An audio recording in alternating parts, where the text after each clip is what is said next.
Hey guys, it's Michelle, and today's video is going to be another Unsolved Murder Mysteries video. You guys really like Unsolved Murder Mysteries, and I hate them. I'm just kidding. They're just fucking scary to research, okay? It's very creepy, and I hate it because I save all my work for like at night, and like I'm just like, shit, my parents are sleeping, and I'm terrified. So let's get into these creepy ass unsolved murder mysteries. The first murder mystery is the murder of Cam Lyman. This is a story of a transgender man who was murdered in the 1980s. Cam first started his transition in 1978, and in 1981 he met George O'Neill, who he hired then to take care of his estate and all of his dogs. He was living a very wealthy life. He was very, very rich and very fortunate, and he had O'Neill work for him. In the winter of 1987, Cam's family realized that there was something wrong and that Cam wasn't okay because he had missed his annual Christmas card. This is what made his family very suspicious as to what could have happened or where he was.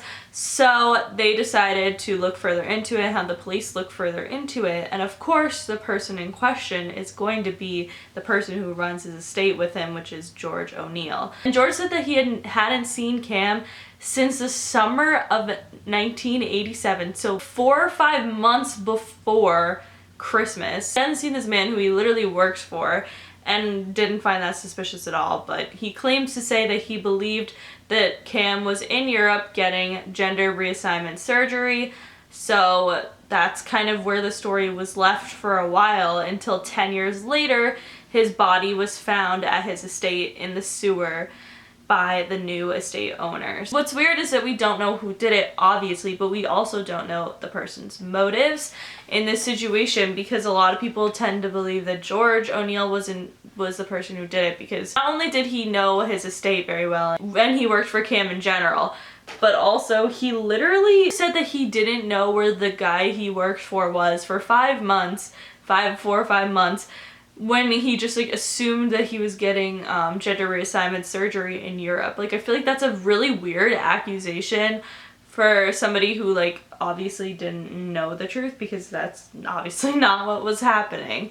Not only that, but in recent years when asked about the murder, George coldly, very, very disgustingly said, "She's dead. I don't know anything about it," which is really fucked up. He's saying she, which is obviously not who Cam was. Cam was a man, and he had already started his transition by the time that he ever met George O'Neill, which is even weirder to me, because like I feel like if you have a problem with transgender people in general, why would you work for somebody who is? Maybe that's a reason he killed him. Maybe he found out that he was transgender and killed him. I don't know.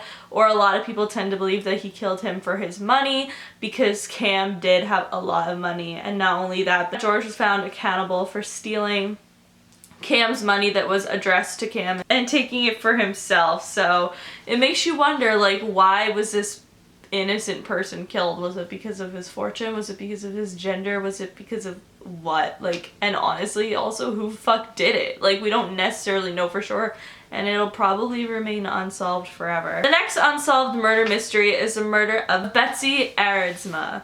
So on November 28th, 1969, 22-year-old Betsy was in the library at Penn State University, which is where she went to school, and she was writing a research paper when she was stabbed once through her heart, what ended up killing her, sadly. They believe that she was stabbed between 4:45 and 4:55 p.m., which is weird because that's literally like the early evening. Like, I'm sure a lot of people were in the library at the time.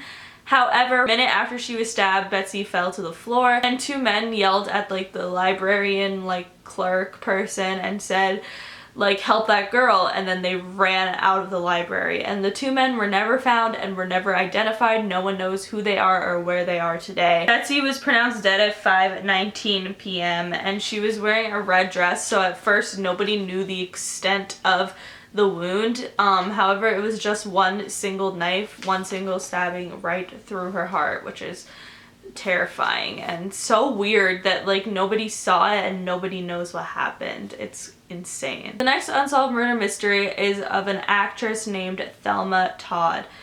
Thelma Todd was also known as Hot Toddy, and she was a very popular old Hollywood actress that was present in the late 1920s and early 1930s. So on December 5th, 1935, Thelma was found dead in her garage behind the steering wheel of her convertible car. So obviously it's pretty known, I don't know if you guys know this, but you can't start a car in a closed garage because you'll die like after a certain amount of time. It's not a long time either. It's kind of fast. Like, you should never start your car when your garage is closed. It's a good thing to know. Don't do that. People at the time thought that she committed suicide or accidentally did it and didn't really mean to, but people thought that up until they realized that there was foul play definitely involved in her death. So the foul play includes that there was blood on her mouth found at the scene of the crime, and also blood found on the car, and on the outside of the car there was a smudged handprint, which is really creepy. I feel like that happens in like horror films. And not only that, but Thelma's blood alcohol level was apparently way too high for her to climb 300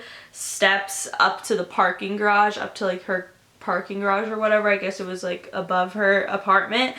And it was basically impossible for her to do that in heels, apparently, with how high her alcohol level was. So who really knows? But this murder mystery, once again, remains unsolved, and since it was so fucking long ago, and it was ruled as a suicide even though there was definite foul play involved, it'll never be solved. The last unsolved murder mystery we're going to be talking about is someone I find very, very interesting because she was another person connected to none other than the President of the United States in the 1960s, John F. Kennedy. Very weird because a lot of people surrounding JFK, I feel like, all fucking die, and including himself, was murdered. People believe Marilyn Monroe was murdered, and then this is a story of Mary Meyer, who was another person who was very close with JFK. On October 12th, 1964, Mary was shot dead while she was going for a walk. A nearby mechanic heard the gunshots and said that he saw a black man with a light jacket and dark slacks and a dark hat standing over Mary's dead body. After this description, a man named Raymond Crump was arrested, but later found not guilty as they didn't have any evidence connecting him and Mary, and also connecting him to owning a gun ever.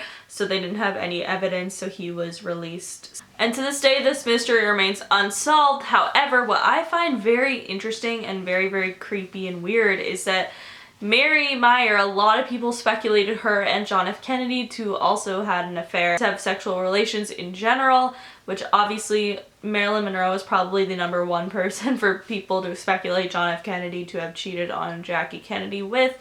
Everyone speculated it. Pretty much everyone just knew it in general. I did an entire video on Marilyn Monroe's death and how it connects to JFK and the Kennedy brothers and the government in general. A lot of people think the CIA had something to do with Marilyn's death because there's just so many things that just don't fucking add up with her death. And then obviously JFK was murdered. He was shot. It's not like it was like a speculation. He was murdered.